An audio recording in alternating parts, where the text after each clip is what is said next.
Good evening, everybody. Welcome to corporate service meeting. Call the meeting to order.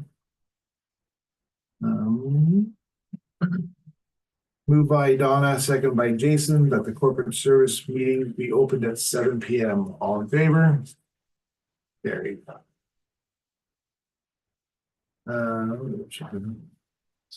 Adoption of agenda.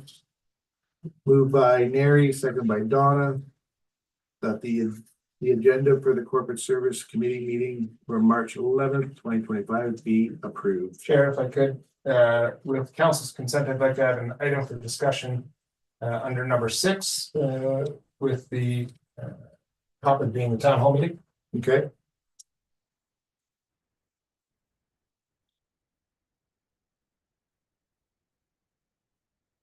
Does everybody agree with that? Yes. Okay, sorry, what number was it? Just under 6. Under discussion, items for discussion. I'm happy at the beginning. That's fine if you want to do it. It's up to the chair. Yeah, the beginning's good. Yeah, great. But you're not declaring an interest. No, it's just I'm adding an item to the agenda. Oh, okay. Yeah. What item? Town hall meeting. Okay. Yeah. It'd be a long night.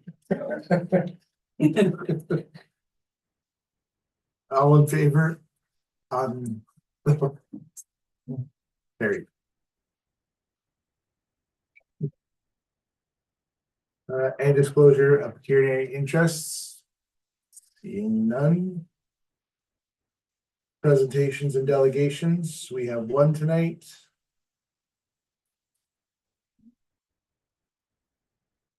Oh, sorry. Adoption of previous minutes. Wait, catch that. Moved by Jason, second by Steve, that the minutes of the corporate service committee meetings held February 3rd, 2025 be adopted as presented. All in favor? Carried. Delegations. Ms. Turnbull has a delegation on the public code of conduct. Floor is yours. I want to thank the Corporate Services Committee for having me. I was really pleased to see the February 25th council agenda that there was a public conduct policy presented.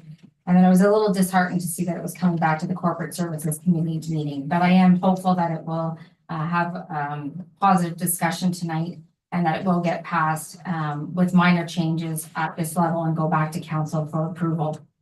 As a resident of Bonfield, knowing the township and council support staff and should be taking all the necessary steps, especially with the unrest that many municipalities face when dealing with the public, and demonstrate their ongoing commitment to the well-being of staff in the community.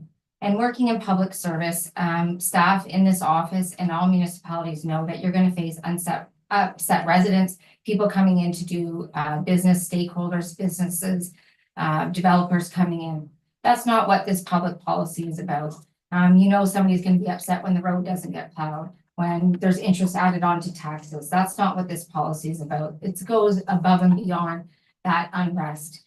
And I indicated in my letter that I sent to council, Greater Napanee, City of Kirkland Lake, as well as Sudbury, they all had similar terms of when this policy would come into place. That Bonfield did a great job in reflecting of when this conduct policy would come into place to support staff.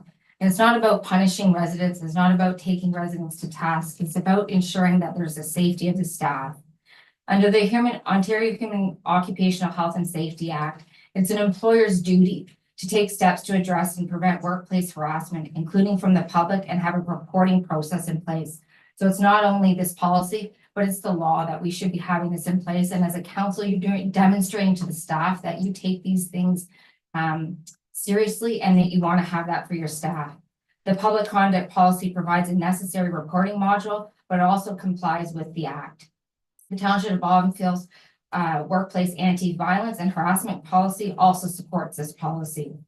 And we also see this every time we go into any business, if you shop locally within the city of North Bay, when you walk into the North Bay Regional Health Center, and if you go into any business store, that you must treat the staff that are working there with respect, whether you're upset about a return you're doing, somebody's not giving you the service that you want. You can't treat the staff rudely with harassment. You will be asked to leave. And it should be no different when somebody comes to do business with the township of Bonfield. The staff here deserve the utmost respect. They have a hard job to do. And yes, we have to sometimes tell somebody no, and we have to give bad news, but it doesn't mean they should be berated or sworn at, as I witnessed at the town hall meeting when I was standing with one of your staff members who didn't deserve it in the least when she was giving kind and appropriate information on how to deal with something.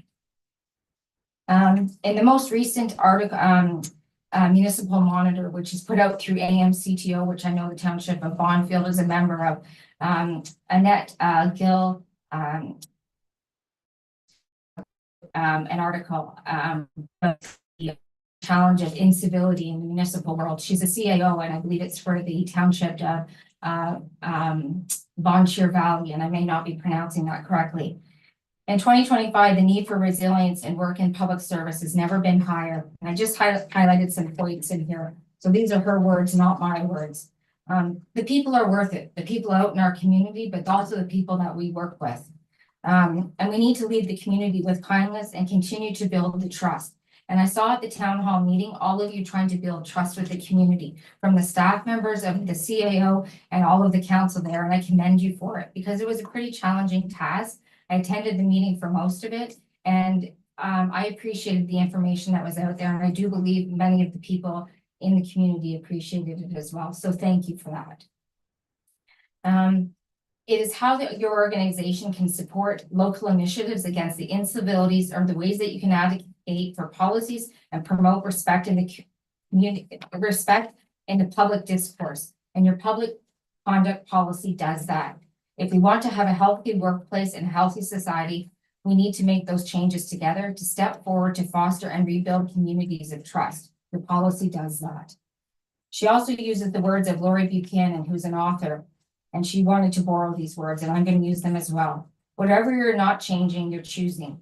Let's choose to change from ignoring bad behavior and lead to it that can lead to incivility, and choose to lead with kindness to help foster for better environments for ourselves and for our teams. And that's what this policy is really choosing to say and do. So I really truly hope, after discussion tonight and the report that's coming forward from the CAO, that you do adopt and move forward with very minor changes, if at all, because the policy did support it.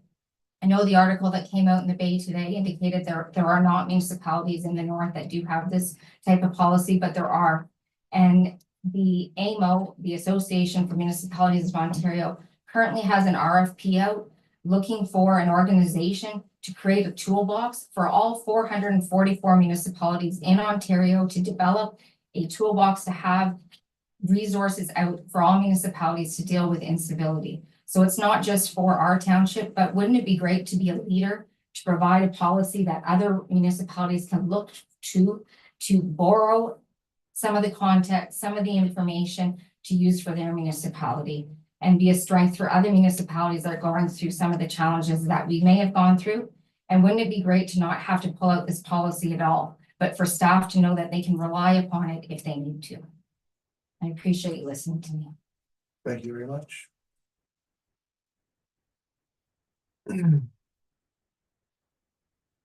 All right. Items for discussion. Item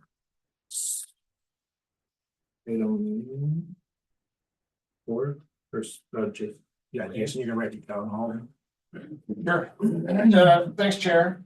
I wanted to take the opportunity just to chat about a couple of things. One, the town hall meeting that we were all at on Tuesday.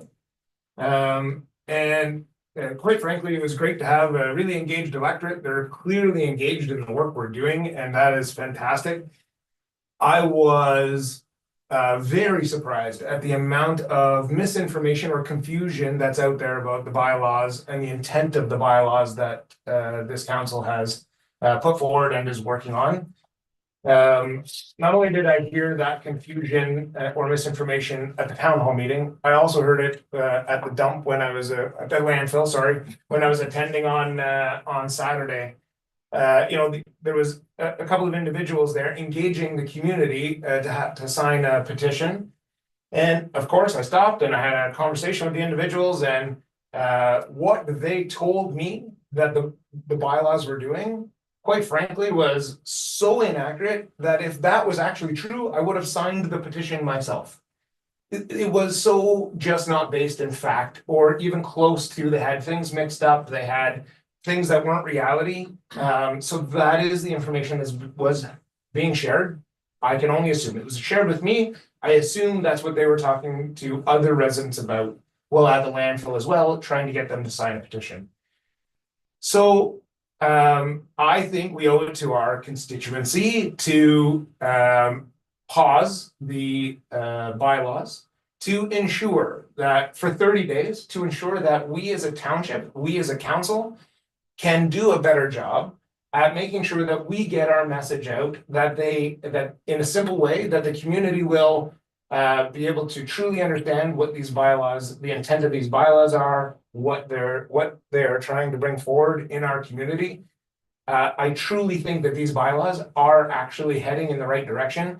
I would say I have heard from not only at the town hall meeting through, the number of individuals that took the opportunity to, yell at us or, call us names.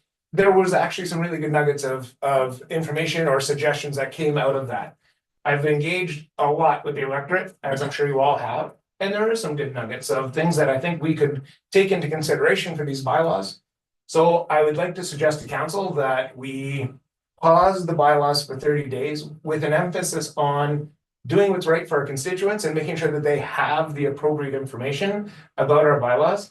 I think we would be asking, my suggestion would be we would ask staff to produce a one-page easy document that we would mail out to all households with really just that. It could be 2 pages, but really just simply explaining what these bylaws are. And if people want more information, then obviously all of the thick information of all the background is there. But what we haven't done a great job at is simply talking about these bylaws. So I think those 30 days will do a couple of things. One, hopefully buy us some goodwill. It will allow us the opportunity to truly communicate out with our community. But I will also say, and I'll look into the camera and say, it also provides the opportunity for our community to engage with us. We are all very open. How many times have we said it? Our cell numbers are everywhere. Please, if you have questions, comments, suggestions, reach out to any one of us. We are all happy to talk about. We all are very familiar with what's in the bylaw. If it's not in the bylaw and it's a great suggestion to bring forward to the table, we're all very good at representing those voices. So I think that's what I wanted to talk about today, and to just suggest to council that we pause with a focus on communication. Thanks, that's I'm glad you brought it up and took the lead on bringing that forward. I mean, I think we should pause and clarify a few things. So I would like to commend the CAO and staff for what they did at the town hall. And they were ambitious in providing the information. So we provided a lot of information. It was very technical, but your intentions were good because you wanted to give people the information. I would also agree with you, Jason, that that's a good idea. I personally would like you to include my name and telephone number on that. I don't want to speak for other council members, but if you could put my name and telephone number as part of that, so that people have it very handy, that they can actually call. I think that's good. And again, the purpose of the town hall was to elicit the feedback, and right from the beginning, there's a problem with the title of our bylaws. So that was the information that we were looking for. And so unfortunately it was a little misconstrued. And you know, it's unfortunate, but we did get the message loud and clear. Mhm. If I could, I did want to make mention of that I agree, and I mean, I have said that to those that have had conversations with me. I do think we missed the mark, and lesson learned by all of us, I think. The agenda was way too heavy. In our overabundance of wanting to be transparent, we put everything we're working on the agenda, and we made it a very formal public consultation meeting about one of the bylaws. Probably not what that audience was looking for, because that turned it into technical, turned it into very scripted. No, at this point of the meeting, we're talking about this. Like, I get the frustration that people had. What they probably didn't appreciate was that it was a formal council meeting, so there is procedural bylaws that need to be followed, and you can only speak about. But lesson learned on our side, way too much information, way too long, way too much to just throw at somebody, so, and too technical. Yeah, and I think the calls that we got this weekend are the deciding factors of putting a pause on it. I mean, we've heard really good bits of information that we would like to investigate further. And terrible sound system. Yeah, oh, yes, and terrible sound system. I think we don't have a lot of money, but I bet you we could invest in a little bit of a better sound system than that for those kinds of events. And Canada Day, and it would just pay off in so many of the events we try and hold, right? Just hire somebody locally. It would be good to have it in the office as well, in our council chambers as well. Yes. If it can fit that many people. I have a hard time hearing sometimes. Oh, sounds just, yeah. Mhm. So I guess, I don't know, sorry, I don't know if anybody else. wants to speak. Yeah, I mean, does anybody else want to speak on it? Yeah. No more than that. It's all the right things. Do you have anything to say about the town hall, Mary? I did get complaints where people couldn't hear, and I think that was the cause of not understanding it as well. I did get good comments about the strategic plan. A lot of people were impressed with that, thought it was well put together and was a good thing to have a plan. And I didn't hear much about what was wrong. Well, possibly I'll say it. Some was the concerns of the trailer fee, like the $600. They thought it was maybe a bit much. One gentleman said to me, maybe you guys could phase that in so much per year for 3 years. I don't know, it's an idea, maybe. If someone comes from another town and they only go on their trailer lot or their lot for 2 weeks, $600 seems a lot on top of their paying their taxes, and that's all they're using the property, maybe eventually building on it. And the what was that? The penalties for the short-term rent, that's a short-term rental, 25,000 and 50,000, up to 50,000. I did hear comments on that. That was too much, or a lot, because sometimes they don't make all that much money on the units. And I think with the bylaws, I think people just didn't understand, because it was noisy and you couldn't hear. So it's pretty hard to give them all the particulars and exactly the way it is when they don't hear it. Right, but And what, like you said, everything was very technical. Yeah. Everything was the way it was, and if you break it down where it's easier to understand, then it's easier to accept, I think. yeah, I mean, the people that were upset, I mean, it would have been good if they would have spent a little time reading the bylaws themselves. I think there are some in our community, and we won't name names, that are actively, even though I have personally engaged them and tried to share the accurate information, they are accurate, or they are still continually out there just perpetrating the information that is not correct. So that's where we have to take control of that message back, and we have to be able to reach out to the electorate, They have to be able to trust us, what we're saying, and if we say it in the technical jargon that they don't understand or legalese, like we have all of that underneath the face sheet or whatever it is that we'll never hide all that. That's all there as well, but we have to be able to communicate that better and differently to not leave as much room for individuals in our community who, for whatever intent, I have no idea the intent, are actively just spewing misinformation to our residents, and that's not, we owe our constituents better than that, so. And I actually got out of it, like really good information about where we can refine wording and, so people said, oh, if you could, make this a little clearer, or, I mean, the horse trailers is a great, example of Absolutely. that, right? We need to put more information in about that. So no, it was, it was noisy. I mean, I heard everything. I didn't have a problem hearing it, whether other Made it people fun, did. no, it's You know, pretty it's easy to like hear. fun. I Yeah, did hear all the expletives, that's for sure. yeah, absolutely. So, that was the purpose of the town hall, was to actually get feedback. We were hoping for a little, less rowdy discord, but that was the actual purpose of the town hall, was for them to come and talk to us. I think I've said it a few times that we just need, every time we release something that's substantial, we just need to release like a Coles Notes version of it. I've specifically asked for it a few times at council meetings and never seen it posted about specific topics. I think there's a lot of people that are just incapable of reading a 30-page document and taking out what they need from it. And I also think that people are super busy and they just don't, they look for a Coles Notes type deal. And, our community is very much a social media community.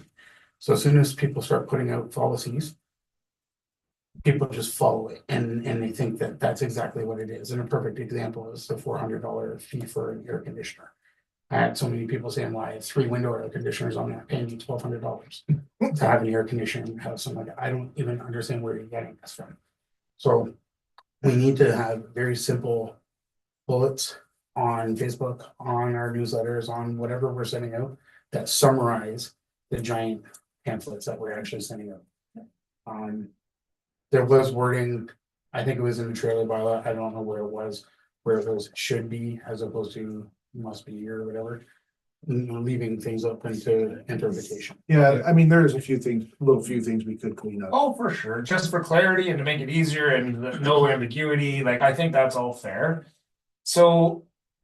Does it make sense, and this is me just thinking, we talked about another corporate services meeting on April 21st. So if we pause for 30 days to learn all the information, to share the information, to have people engage with us, what if the short-term rental bylaw, the trailer bylaw, and the bylaw that deals with hunt camps, shipping containers, and ADUs comes back to that meeting? We bring back what we've heard from constituents and we can then, discuss, like, and I use this as a one small example, which was brought up at the town hall.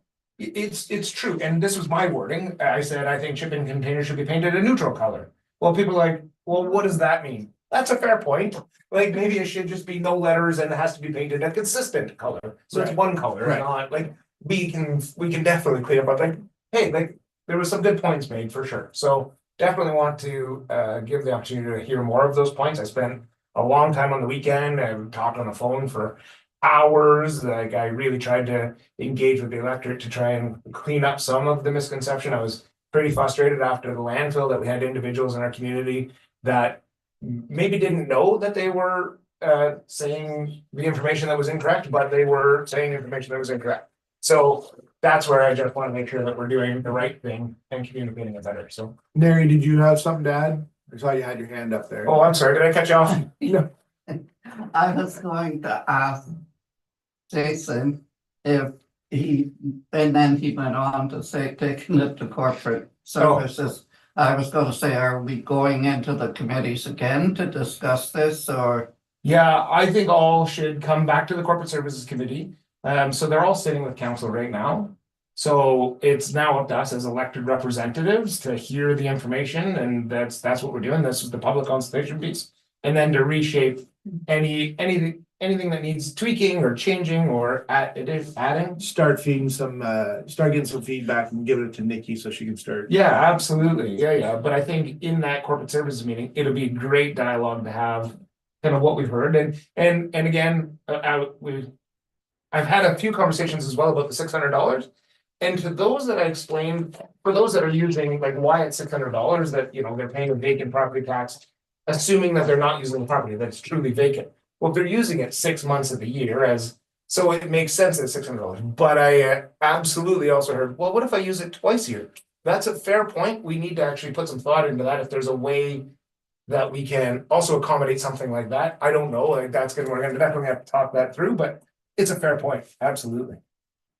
And I think that there obviously was some information missing because we couldn't have that information, like Right. implementation and things like No, that. So, absolutely. so there, of course, there's questions about that. So, and resources, that was another one that I heard a lot about. So, we need to be able to answer those questions. Also, the fact that, and again, it's a technical thing, but 2 of the bylaws are like, so the first 2 is kind of like a housekeeping repealing thing. So we were getting, again, sort of more technical, it's like, okay, bylaw, Right. 2018 and bylaw 2012, and then, the 2 for 2025. So understanding that you actually have to repeal a bylaw before you put the bylaw in place. And so there was that whole procedural piece as well, right? In an abundance of trying to be open and transparent, Yeah, we yeah. let people see how the sausage is made. Yeah, yeah. And it's not great. That's actually Yeah. the stuff that we're doing, right? But So. yeah. And I think what's important too is what is mandated of us, what we have no choice in, and where we have flexibility. Yes. Yeah. Yeah, Oh, I think on the sea container also, we said that after the 160 square meter one, you need a building permit. Well, I think that sends red flags up, like we should have gave the cost of that building permit. Right. Nominal, like it's not. Yeah. We're gonna have to. People hear building permits and they're all automatically They're thinking. thinking $4,000. Right, And we're so not building anything. I think we No. should have, when we were speaking to that, we should have said. Yeah. So that's the stuff we need to spend the next 30 days communicating. Well, hopefully within the next 7 days, people will have a flyer on their way to people's mailboxes so that they have enough time to read and digest, ask questions of us, bring suggestions to us, and then we'll represent their voice at the A lot of information. corporate service committee. Oh, I'm sorry, Jeez, are you? Yeah, now I gotta read a novel. Oh, no. Boy, So everybody could have a list of their concerns. yeah. Like if people call Yeah, each one of us, then Yeah. do a list of what their concerns are Right. and then. And if we don't have the answer, we can call to the office to get the answer. Yeah. I found after having much conversation and then people call with questions or concerns, I have a conversation and they're like, okay, thank you for clarity. Like, that is great. And then they understand and they're okay. And I'm like, but that's what we have to do collectively as a township, right? Our town hall sessions too, I think we should have like think tank stuff on the walls for questions and stuff, because we got the same question 10 times maybe. Right. We did that once before where people came in and it was about like building our community or whatever, where people could kind of write their ideas down and staff could kind of read through it and kind of like group like questions together so that we can kind of answer a bunch of them all at once is maybe a way to organize it a little bit better. I hope those that stuck in to the end got extra tidbits. And which is a good point. So the other piece of this is that for us, this process started in April of 2023. Right. Right. And so, it's been out there, I guess getting traction. Some people have been reading it. We've heard from some people. So, we just think it's going along and then boom, boom. we Yeah. lost control of the message, which not that we have to control the message, but we have to make sure that it's. Yeah, accurate message. Yeah. Science, second. Well, thank you, everybody. Thanks for indulging my conversation. All right, so moved by Donna, second by Steve, that the Corporate Service Committee recommends to council to pause the bylaw review for bylaw 2025-09, 2025-10, 2025-11, 2025-16, and 2025-17. And further that staff prepare a plain language communication to be mailed to all residents and create a social media post. And further that the bylaw be on the April 21st, 25 Corporate Service Committee agenda to review concerns. All in favor? Yeah, Carried. sorry, I would have liked to say posts, social media posts. But it's fine, it's fine. Yeah, hopefully there's more than one post that goes out about the bylaws, but Maybe I didn't say the posts, he did not thank you. Good job, Nick. carried. Glad to sign that. I can, just for procedure. So these minutes wouldn't typically go to council until the next council meeting, so they won't make it on Tuesday. So I'll just have a copy of that so that you can refer to it at the council meeting. All right. So now items for discussion. Report from the CAO draft public code of conduct report. Before he speaks to that, I'd like to say a little something on that. I would like to say take the opportunity to say how disappointed I was to see that the public code of conduct policy not pass at council meeting on February 25th. It was even more disheartening to read the article in Bay Today. What we witnessed at the town hall meeting proves we need this policy more than ever. The profanity used towards staff was unacceptable. We all witnessed an intoxicated resident being belligerent at the meeting, which was uncalled for. There has been multiple occasions that the public works manager has been harassed at home, on his own property, daily while trying to do his job along with his staff out in the community. Clearly, this policy needs more than ever. Not only is it their right, but it is our duty to ensure staff work in a safe environment. Oh, I don't know. No, better give number 3 for me. Okay, bring it on. That's 2. I was the one that failed to pass that. So whatever you got to say, bring it on. Well, I prepared a report, but I believe everybody has read it. The report asked for, at the council meeting, you asked for copies of who else that we have, who we looked at, who else has them, and some of the sections that are in there. So my report has the information that you requested, I believe, unless I've missed something up. Okay. Yeah. So I'll read the motion, then we'll, May I have a word? do I read the motion first? Technically, you should read the motion, then conversation happens. Okay, I'll read the motion, then you can have Okay. a word. So moved by Steve, second by Neri, that the Corporate Service Committee receives the report on the public conduct policy and further recommends to council to adopt the policy as presented or amended. Okay. Yeah, and I was curious to see what you had to say, because you were the one who said you had some concerns, so I'd like to hear the concerns. First, and there's 4 people for the recorded vote. You guys could have passed that. You could have passed that policy that night. I did that night. I didn't refuse to, I read it and I said, but I wasn't in favor of the whole policy. And I didn't say staff or council or anybody else didn't deserve to be respected. No time did I indicate that. And I said there was a couple of things that I wasn't sure of. For one thing was that Media Act, in compliance with the Media Act and Social Media Act. And I was not comfortable with our staff filing a complaint report that someone was using alcohol or drugs.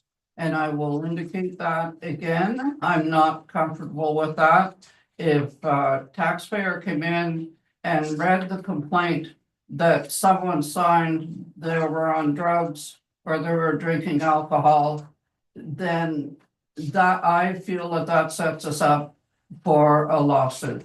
Because how does a staff member prove that somebody was drinking alcohol or were on drugs? That was one thing that I had a concern about. And then I had an issue with the timing of it. With when that was brought forward just before the corporate, before the meeting. And I wanted to be sure that before we pass this policy, that everybody can be objective with it. Because when the taxpayers out there, yes, there's some are very aggravated, some are very upset, but we have to realize this affects their income in some places. It affects some of the people's enjoyment of life. There's a lot of things out there. And I would hate to think that somebody would come in and be really upset about something and then be written up and can't come back to the meeting, come back for a year or whatever the indication are there. If you do not follow the policy. At no time did I mean offense to anybody. I said what I thought about it. And I wanted to be sure that everybody would be treated fairly. Not only do the staff and the counselors and deserve respect, but also the people out there, maybe they're misunderstanding, but some people are having a very hard time with this. And with 3 bylaws, passing 3 bylaws, and we're also passing a strategic plan. And we've also got claims against us from the ombudsman. So my concern is out there, is everyone going to be treated fairly? Yes, staff has to be treated fairly, so does council, so does the people. And that's only my opinion. That's no offense meant to anyone. And I wouldn't bring up the issue as to when I was harassed, threatened, and it was brought up in the report, so I am going to bring it up. And yes, I was harassed. And the reason, not because I'm Mary Ellen Paquette, I was harassed because I was the mayor of this municipality and I failed to give somebody a letter to say he should have firearms when 2 weeks later, he had firearms charges, all kinds of them. And why would there not be a policy put into effect then? And that's just a question. That's not to offend anybody, because I think that was very real. And it wasn't a piece of paper that protected me at the time. It was the OPP. Sure. And they continue to protect me over this. And do not think that I come in here every so often. I'm very aware of my surroundings. I watch my back too. So I didn't go through that without being pretty upset about it. And I continue. I have my daughter on the phone every night when I go home from council. So I am not against anybody. I had concerns and I wanted to address them. Simply that everybody be treated fairly. And because things that are going on now, I have seen things in this community where it lasted a lifetime because of difference of opinion. So all I did was, that was my opinion, and I did say it. And not to go against anybody. No, So, but we thank also you. have the agenda 4 days in advance that we are supposed to bring stuff back to the CAO we could have aired it out, you know, we could have I discussed. picked up my package on Sunday. When I read it, nobody said anything. Everybody was fine with everything in there. And I was kind of surprised that nobody commented when I read it. So that's my opinion, and I've said it, and that's the way it is. Yeah, fair enough. So, I look at this as reciprocal. It is a harassment-free environment. So our constituents, should they have the ability to come in and speak to our staff with anything other than respect in? No, because it would be respect that we would expect our staff to speak back to the residents. And if they didn't, it would be discipline up to and including termination, depending on the circumstances. So it is not unreasonable to say, hey, you can't come in and yell and berate or swear at our staff, and we will be filing a report because that's how you have to do it. And I would just, I would say, while I understand your point about alcohol and drugs, I actually think you do have to list potential contributing factors. So we would, in any of the places of employment that I have, is what are potential contributing factors, and if drugs or alcohol are suspected, it's not an accusation, it is a potential contributing factor. So we'll be careful in how the report is written as to what the questions are asked, and if staff indicate the person smelled of alcohol, it's subjective, but it is a contributing factor. So that's where I think it's important that we actually take those into account. And then I take your point on the social media piece. When I read it, I know, like, we only have control over the Bonfield social media. Like, we, of course, if somebody says something harassing or like, yeah, that's not allowed to stay on our social media platform. We reserve the right to take anything down that is offensive. If it's racist, if it's harassment, for sure, we're gonna take that down. We don't have the ability, and nor would it ever have crossed my mind, to go into like everything Bonfield or Bonfield Community Watch or any other group to remove things like. And that's what I was. Yeah, we concerned. don't have that ability for sure. But we don't have a social media policy neither for the municipality, Yes, do we? Yeah, we did, Yes, we we passed one. Yes, Yes, we do. Is it Absolutely. on the website? it is. There is a document on our Facebook page for sure about Okay. about us and what that is. But you yes. know, going back to the alcohol, like town hall, there was a man there drunk and belligerent, and you could smell it a mile away. I mean, so yeah, it's a contributing factor. You know, we've had the OPP, we've had to remove people from another municipal building in the last couple of months. Like, it's just escalating and escalating, so staff does need this protection.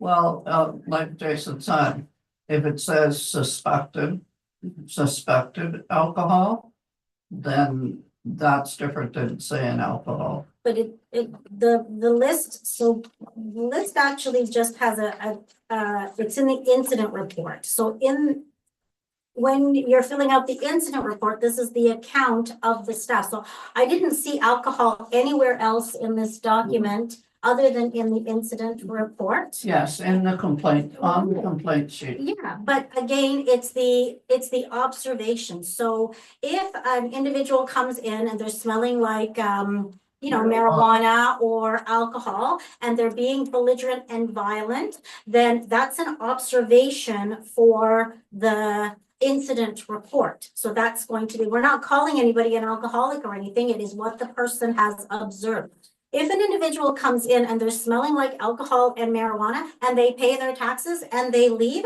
that's not an issue, right? That's not an issue. So you said that we had no comment about this. I have read this 3 or 4 times. I read it about 2 times before the council meeting. And I didn't find anything, I think my comments for that meeting were that this is something that has now become standard at the Roma conference, at all of these conferences now, the incivility that Kim mentioned is just rampant, and that mayors are having to really look at their procedural bylaws and take control of situations that are getting out of hand. Essex County is a great example. You can go and look at it. They actually had to set up an entire security battalion for their staff after. The things that are going on are just kind of crazy. So I didn't see anything in here for me that would cause alarm. And yes, the social media, the only thing it said about social media in here was that we would control our own. It doesn't say anything about any other social No, it media. just says the Social Media Act. It goes the Human Rights Act, the Social Media Act, the Municipal Act. No, I think it said, it said the municipalities, social media. So it said specifically about yeah, so the townships, yeah, that's our social media policy. So that's we passed the passed that social one. media policy when we developed the, our Facebook page. Okay. And in it, it says what the code of conduct is for people on social media. So I guess that's why you didn't hear a lot of comments, was because I knew that all of that was there.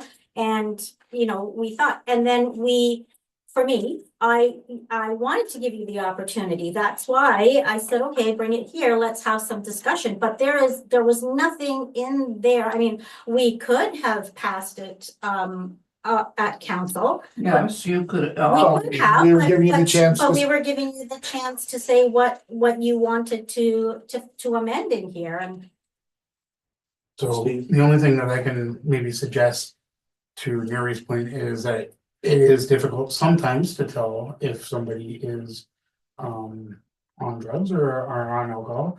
There's some different factors, health issues, medications, things like that. So instead of use of drugs or alcohol, suspected use of drugs or alcohol, I think would solve what Mary is concerned about. It's adding one word to the category of incident. As opposed to use of drugs or alcohol, suspected. I have 3 or 4 policies like this for different companies that I'm involved in, and they're all yours, including things like the battalion and the boat and great club, right? So if we change to suspected drugs or alcohol, that alleviates your concern on that. And then the social media stuff, we're all good now, like it's clear that it's only our Facebook Yeah, page. yeah. Or if we end up with a Twitter or a whatever we, it's our social X. media, it's social media. although who would wanna support X these days? So, Political statement. all in favor for the amended policy? Do you want me to read this again?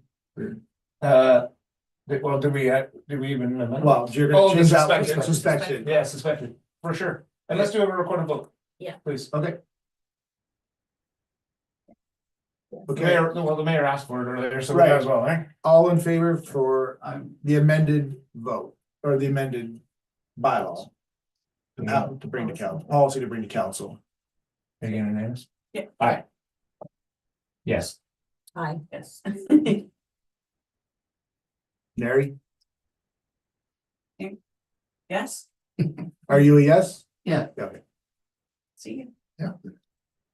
yes.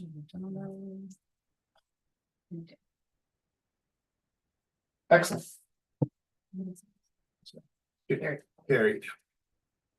Next is, you can- Yeah. the report from the planning advisor regarding development meeting. Yep. So moved by Donna, second by Jason. Nice seeing you. Thanks. Okay, guys. Coming in. That the committee accepts a report from the planning advisor for developers formal. And further that the council approves recommendation to have the event prior to May 16th, 2025. Okay, I can speak to this on behalf of our planning administrator. So we were looking at, given the breadth of the new bylaw that we were proposing, that we At the last council meeting, we heard we need more housing from the DSAB. They came in with our targets. And then the ADUs that we are considering, those were initiatives where how do we get interested people to start building those houses that we need. We know that we're short on houses. So we wanted to invite a number of developers that we know live in the area through our CBO. And just sit down and have a discussion, to explain the changes, explain the housing needs that we have. You know, there's a number of 1-bedroom, 2-bedroom, 3-bedroom homes plus the ADUs.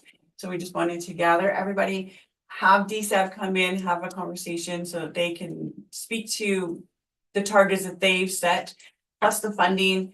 And then we would like the mayor and some of the councillors to be there, just to showcase Bonneville. Bonneville has a lot to offer, there's a lot of potential, we know we have the housing, we do have some land supply, so it's just carrying that forward. Given the timeline that some of the bylaws were moved to April 21st, then the May date would not work. But we could certainly have it either in June, or we would have to wait until the fall, because that's their building season is getting pretty busy by June. But we can speak to some of the developers, but we just really wanted to have a breakfast so that we could sit down, feed them, and then share the information so that they know that Bonneville is open for business. Great. Yeah. Yeah, no, it's a great idea. I mean, like I said, we have land. I mean, we just gotta get the developers here. And we have subdivisions too, because we heard that at the town hall, that there are subdivisions so that we can, Well, that's kind of part of it, right, right? and we have So- big blocks of land Yeah, that we yeah. could develop into a subdivision. Yeah, so I think that is responsive to the community as well. I don't think the timeline lines up exactly how we think. I think like anything that we do now is not really for this building season, it's for No, future Oh, yeah, building seasons. for us. It's just their time, how much time do they have? Right, big companies already know exactly what they're doing this year. Friend of ours is, you know, building 30 homes, right, this coming summer, so. And if I could just build on it, so this is great for the developers. I think the pot of funds that Mike talked about, if that's still available from DSAB, having a breakfast or a little like inviting the community and those that are willing, that would like to learn more about if and when we pass it, ADUs and this pocket of funding and what's available to be able to do it. a workshop on it. Like, I bet you we'd have a dozen people show up and go, yeah, I'm looking at, like, I need to build a little place for my parents or my kids or whatever, right? I need to build another dwelling. Oh, and I didn't know there was money, but if the township takes that initiative and says, we'll help gather that information and present it to you in a whatever, like a little Yeah. round table discussion, or buy some Timbits. I don't know if we're gonna buy everybody breakfast, that seems, but like, I think that's goodwill from the community to be able to say, hey, look, here's what's there to be able to help you. yeah, Here's the process with North Bay Mattawa Conservation Authority. Here would be the steps for you to be able to take to get an ADU, and hey, look, there's some funding here, there's some. If we're serious about trying to get more housing, that's a really great way to be able to do it for those low hanging fruit of somebody who wants to add on to their property, right? and I think we should have the builders like have their morning and then the ADU Absolutely. kind of thing. Sure, yeah, it's two separate things, it's two separate yeah. things, but to build onto it, it's just, Yeah. sure, yeah. Yeah, So underdeveloped communities have had like incentives for people to build and to buy land. Places like townships and municipalities that have owned land have almost donated the land to developers. That's what we're talking about. no, No, Talking about donating it or selling. we have no land to They donate. have no. the township owns very little land, surplus land. There are pockets, but it's not Not enough. great development. But there is big blocks of land There that, are land for sale. you know, for sale and, Yeah. you know, developers could go and knock on people's doors and, you know, this would be a great piece for a subdivision. This is in keeping with the other thing that Simon brought forward, where like he's looking around, I mean that. There's some land on Highway 17, I think, where they were looking to do that, like the pellet, Sure. you know, so I think that that's awesome. We have, and we have a locked off, we have the railway, we have the highway, we have, Yeah. like, even for business, like. Yeah. I just know that there are other communities that have land that like they're selling big parcels of land specifically for development. If we had it, super cheap Yeah, yeah. to eventually get the 30 or 40 homes that they can build. Right, Yeah. and we just don't have any. I think that maybe the best we could do is put and maybe Sam's already doing this, put the legwork in to understand which properties and property owners would be open to That's conversations with developers, and then we Yes. share it with all the developers. And if they decide to call, they call, but it would be great for the developers to not have to like cold call people from the phone book, not that we use a phone book anymore, but like to have, for the Right. municipality to say, these individuals have indicated that they would be willing to have a conversation about potentially selling their land Or even use of their land, right? So. or use of their land, yeah. Yeah. But to Steve's point, there are programs we can do through community improvement planning. Again, it wouldn't be for this year, but in community improvement plan, so the council would have to pass the plan and adopt it. The official plan allows us to, in the policies that we already have, to have those. And then you could do incentives, so like if somebody did build, you would put their taxes in over 5 years. So it wouldn't be like right away, you get Right, those are occupancy some- and here's your house. So if they have like 5 units, minimum 5 units, then you set the criteria. Yeah. You can do that. You can also rebate on building permit fees or reduce the but you have to have that in a community improvement plan before you can implement it. And that has to be, like, so it would have to be in the budget, so we have to figure all that out, put it in the budget so you can actually budget for it. But to do a subdivision, or our official plan has country estates. So we do 2 countries, we can do up to 2 country estate subdivisions a year. So that's dividing up the land into 5 units. So those also take about a year and a half to kind of get everything all the ducks in a row. So if we did that all concurrently, this is just to start getting the information out, hearing some of the barriers, hear some of the feedback from what the developers are experiencing, and then how do we help? So then we sit down and we formulate a plan so that we It's a can, great idea. we can grow. I love it. So all in favor? The Carried. only thing is the date will change. Always jealous of like Chinese communities when you see those beautiful subdivisions, and there's some developers that do really, really well for the smaller municipalities. Yep. Report from Deputy Clerk Treasurer regarding video surveillance policy. Oh, I guess I can. Moved by Donna, second by Jason, that Corporate Service Committee receives the. Oh, wrong one. Corporate Service Committee receives the Deputy Clerk's report on video surveillance and further recommends the council to adopt the video surveillance policy. So as the committee and the council, your vote, we have put some security cameras up at the public workshop. We have some here now at the municipal offices as well. Those are new, but we are putting them at the other facilities as well. So when we put up the cameras, we do need to have a policy. We want to have a policy. The cameras are not meant to be, they're not monitored. They're only reviewed and looked back when there's actually an incident or when there's something to look at. But it, so when the kids were putting the bike in the porta potty, we would actually be able to hopefully see that, so that there would be some lead so that we can figure out who it was and what to do. So the policy is pretty straightforward. It's out in the public, but we're not looking at it, we're not monitoring it. And there's no audio, right? There is some audio. Oh. I don't know how well the audio is if you're far away from the camera, but there is audio. The camera that we have also allows us to, if we see something, we can actually we can talk over it too. Oh, okay. So Yeah. hopefully to scare them. Like, hey, don't steal our Yeah. stuff. Please stop Yeah. putting the bike in the. Yeah, please stop putting the bike in the porta potty. Yeah. Please leave our wood stove at the landfill. Yeah. Yeah. Please stop spray painting graffiti on the bridge. I'll just say, if I can jerk, this is the world we live in. I mean, walk down Main Street, North Bay, walk down Toronto, there's 40 cameras that you will be walking past. Of course, I'm happy to hear, and it is the right thing to do. It's not for surveillance, so you're not sitting there actively monitoring. It is only incident based. So just encourage those that are deciding to not do the right things around the municipality and want to cause damage. they should be held accountable, and this is one element that will help us to be able to do that, so.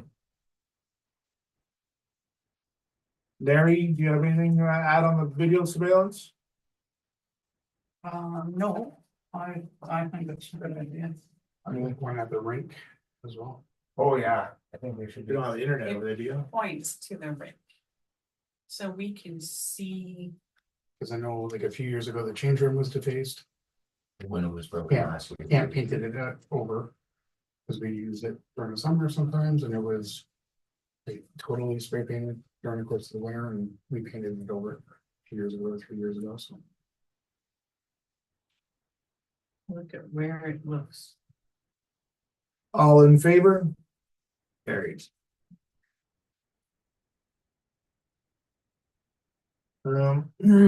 Seven, report from Public Works Manager on 2024 achievements. Moved by Donna, second by Jason. That the Corporate Service Committee receives the Public Works Manager's report on 2024 achievements and further recommends the council receives the report from the Public Works reporting process. I'll just touch on it quick. Sure. Staff did a really good job in 2024 and they continue to try their best with what we've been trying to accomplish in the community. As everybody knows, we bought some new equipment last year. It's been very beneficial to our department. We've got, I think, quite a bit done for the timeline that we had the equipment last year, approximately 8 months. We completed approximately 11 kilometers of ditching, 12 kilometers of brushing in total. And then just to touch on that with the excavator in an 8-month time period, we've covered approximately, 26.74% of the initial purchase cost based on our hours on the equipment. So that being said is if we take our cost, say $150 an hour base cost, and multiply it by our hours on the excavator, which was 546. It gives us a number, and then based off that number, you just do a bit of a breakdown to get a percentage over the initial purchase price. So we would have paid $81,900 for that if it was a contracted service in total. And how much And it cost just- us, right?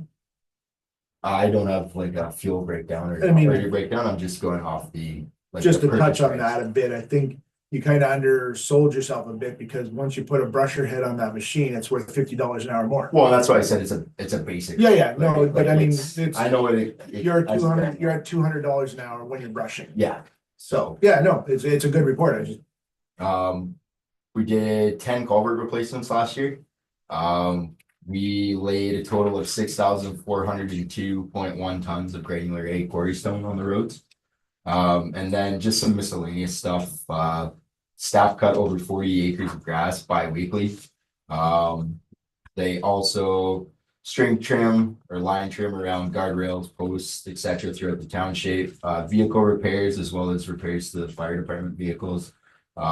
Splash pad upkeep, water testing, the outdoor rink, skateboard equipment, landfill site, as well as the municipal buildings as well. So there's quite an extensive list here for the miscellaneous stuff. And then the last one, since we purchased the compactor at the landfill, once again, we're still waiting on the capacity report back from Pigeon. There's a bit of discrepancy between our previous reports and the new findings from them. But I just put a chart together just to show that the increase we've had from 2023 to 2024, we've seen a 12% increase in cardboard being recycled, 41% increase in plastics being recycled, 32% decrease in paper, 134% increase in glass, and 106% increase in electronics. So that's nice to see. Yeah, That's a no, lot of it's stuff that's not going in our landfill that takes up space. And yeah, I'd like to commend the residents for. yeah, no, for sure, for buying into the recycling program.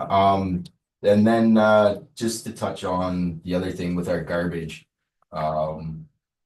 there was actually a 6% decrease from 2023 to 2024 of bags that went into the landfill this year. Oh, it's great. Which is significant because there was a massive decrease the year before as well. Yeah, so that just goes to show that like township, Okay. residents and stuff are working toward, you know, recycling better or putting their garbage and waste where it should go instead of just dumping everything in the landfill. Again, I think that was my biggest surprise being on council for the first time ever.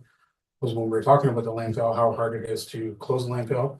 How it might be almost impossible to open another one and the extreme cost.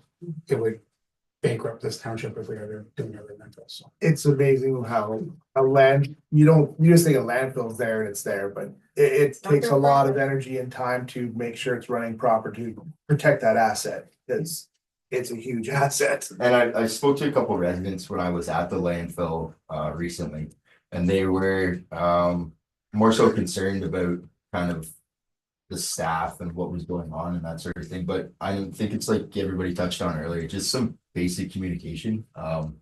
If they have questions, I urge anybody, feel free to reach out to myself if you have any questions about the roads, the landfill, or any upcoming projects we have. I'd be happy to answer them and give anybody any more information that they need. So Yeah, no, I mean, recycling is the recycling area going.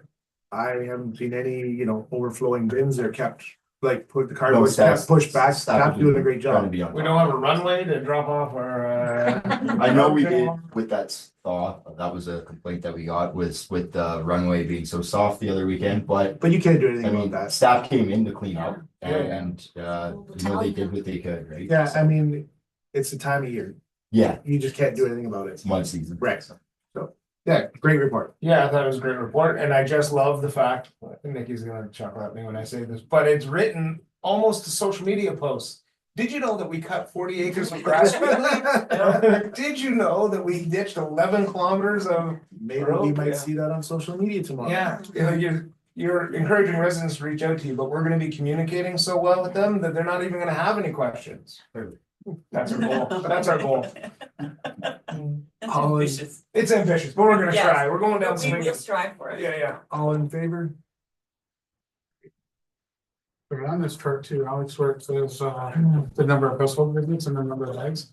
Yep. The household visits is going down, and that's just because people don't have to go every week now that they're recycling properly. Like my family goes to the landfill once a month, Yeah, because we have one We- small. and we bag go of garbage that we free. Every other week.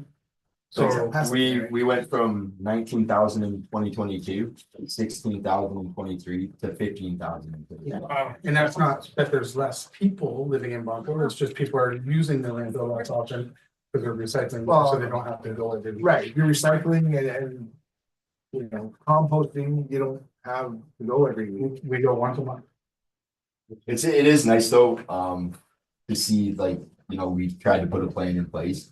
And we've tried to communicate, like you guys mentioned, through social media and stuff like that, but it's nice to see, the facts and the KPIs when.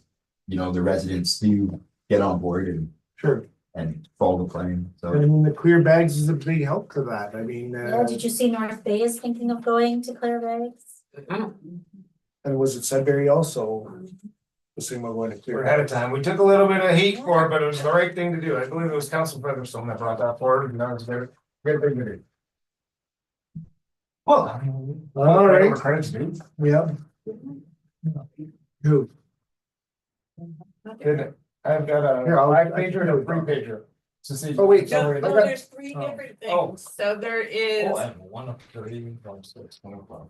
I'm sure, Don. I got it here. One- Expected revenue. So the first one is revenues, if they say it right here. Revenues. The second one, Yes. Thanks, Kevin, obvious. Have all revenues? yeah, so Top. obvious, the revenues are here. Maybe you need to, I'm sorry.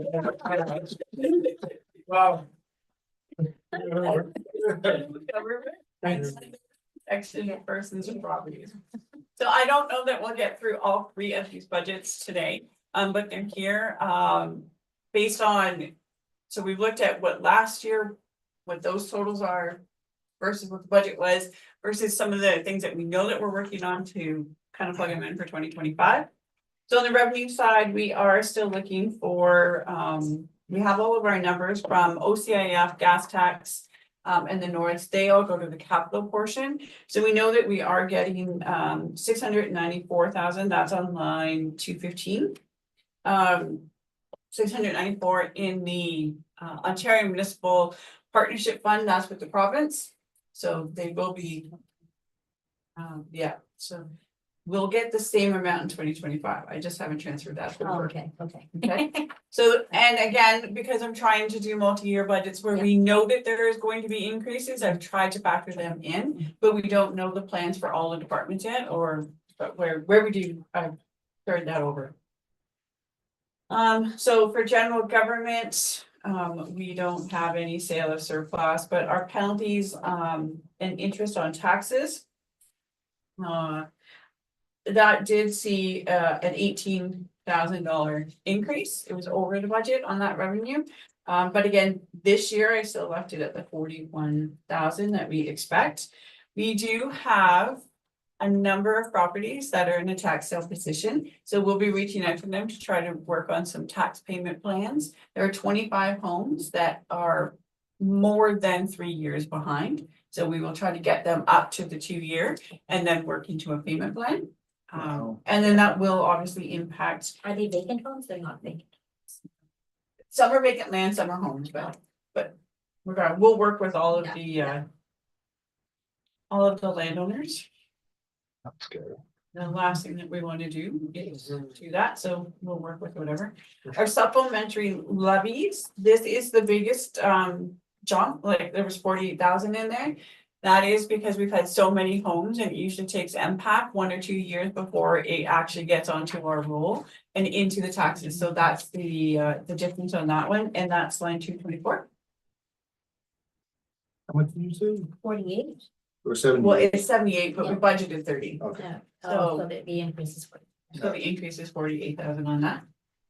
But we are almost at the end of that big building done. So last year we did 16 single family dwellings. This year we did 16. 2023 was 16 this year. That year I'm still all over the place, but in 2023 we did 16 single family dwellings. 2024 we did 16 single family dwellings, but in like the year before we were at 21. So it will change, but I will still expect that we'll have more of those supplementaries, but I don't know the timing on when in fact we'll put them in. So I haven't increased that budget. For 2025, I left it at 30,000, but you'll see from 26 on, I've put it back down to 25, because by 2026, we should have all of the big, unless we get another jump in development, which we hope to do for Yeah, our we have developers, forum, Yeah. right? Some of these are, the rest are just all pretty general. We don't really have a say in PILs or anything on that.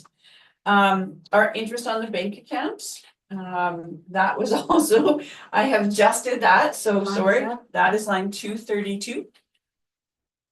So we budgeted 15,000, the actual was 51,000. I have doubled the budget for next year.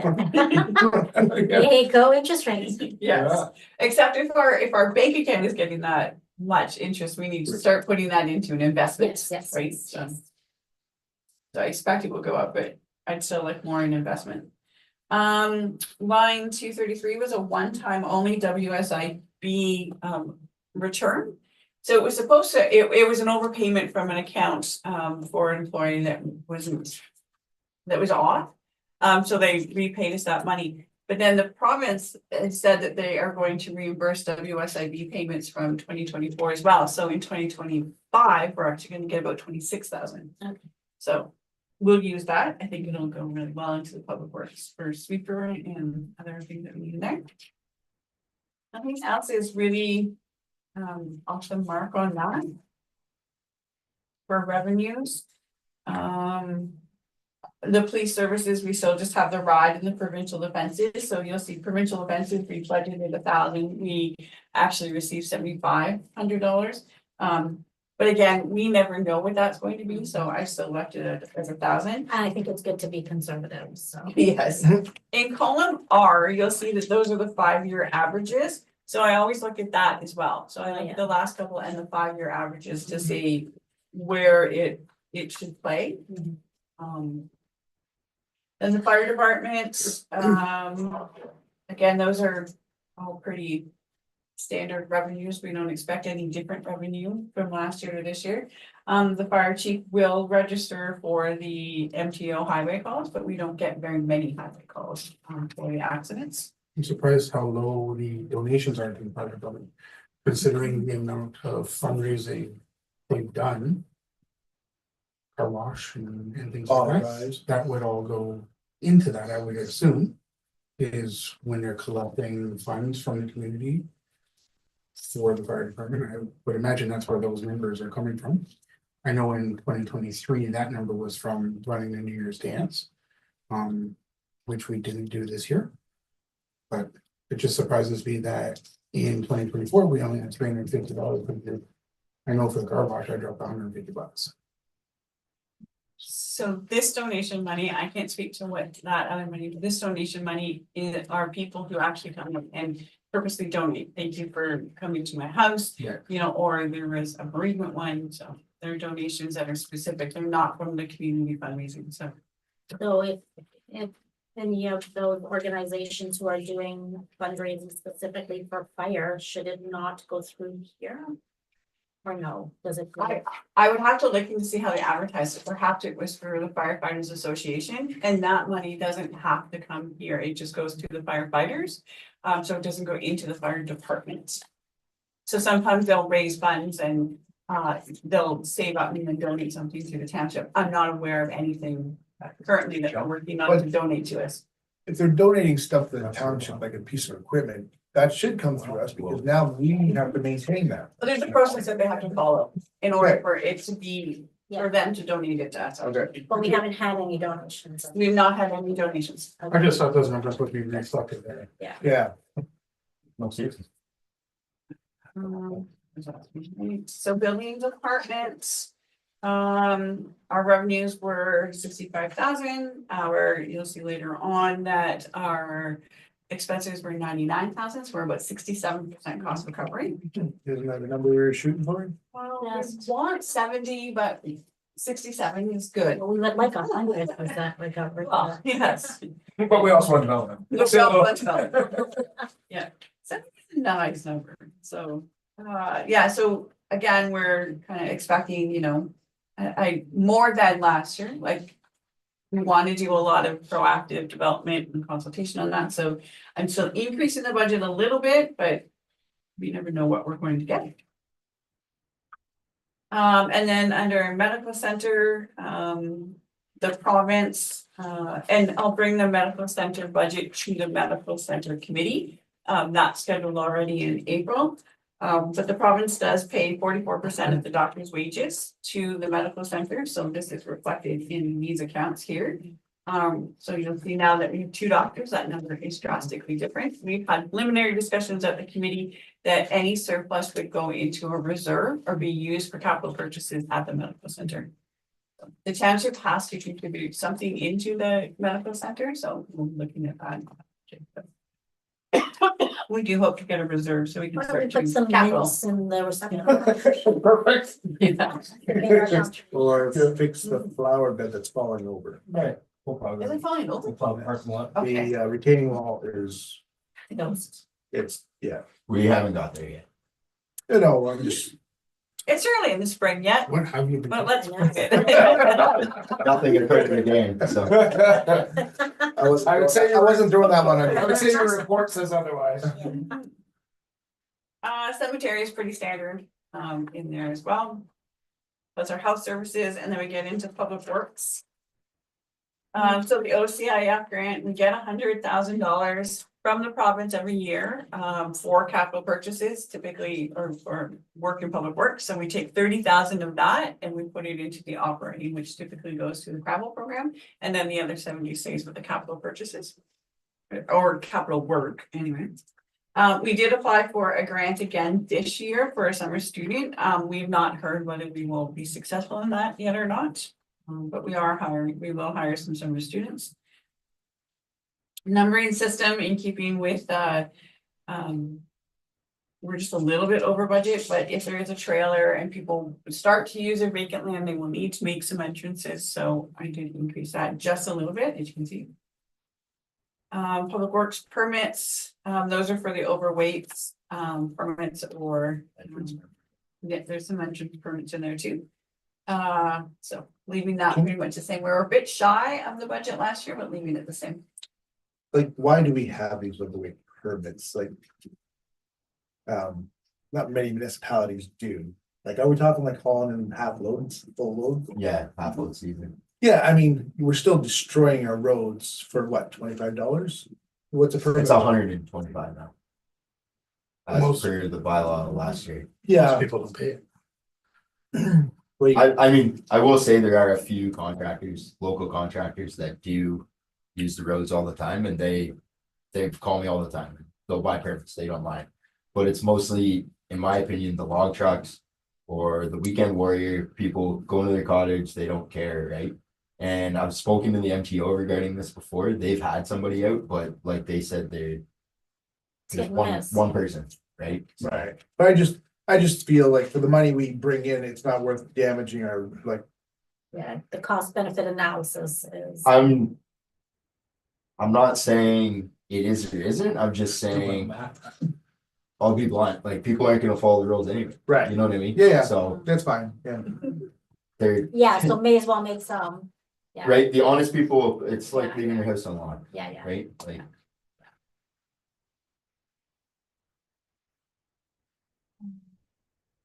I think, oh, and then our aggregate resources licenses, that was over budget as well on the revenues. they all, went up again. Yeah, and once again, so I can look at that number, I'll update you some of the. And then under environmental services, that's our landfill. Again, last year, we knew that we were getting a significant amount in the contaminated soils for that $100,000. This year, we are not expecting to get a significant amount. They actually just reached out, they'd like to start up again.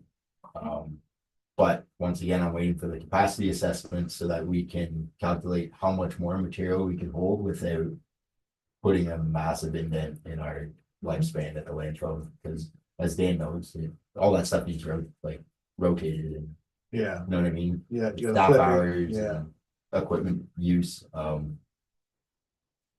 yeah, for sure. But I mean, it'd be nice, flip it, cone it, that way we can use recover down the road. yeah, exactly. You know. Yeah.